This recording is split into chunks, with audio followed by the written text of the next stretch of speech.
वारंवार तोंड येणे ही समस्या बऱ्याच रुग्णांना सतावत असते. त्यासाठी ते वारंवार बी कॉम्प्लेक्सच्या गोळ्या घेतात. त्याने त्यांना बऱ्यापैकी आराम मिळतो. परंतु बऱ्याच रुग्णांना बी कॉम्प्लेक्स खाऊन सुद्धा आराम मिळत नाही. याचे कारण की तोंड येण्याची समस्या, वारंवार तोंड येण्याची समस्या ही वेगवेगळ्या कारणामुळे येऊ शकते. जसे की ॲसिडिटी, जागरण, ऑटोइम्यून डिसीज, प्रतिकारशक्तीची कमतरता, व्यसन, तंबाखू, अति चहा पिणं, गोळ्यांमुळे सुद्धा पोटाचा फ्लोरा बिघडणं, या असे अनेक कारणांमुळे वारंवार तोंड येण्याची समस्या असते.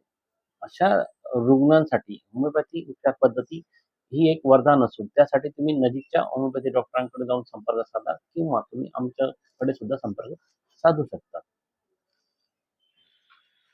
होमिओपॅथी शास्त्रामध्ये यासाठी नेट्रामोर, बोरॅक्स, कालिमोर, मर्कसॉल यासारखी अनेक उत्तम औषधं उपलब्ध असून होमिओपॅथी डॉक्टर तुमची केस स्टडी करून त्यानुसार औषध उपचार करतात.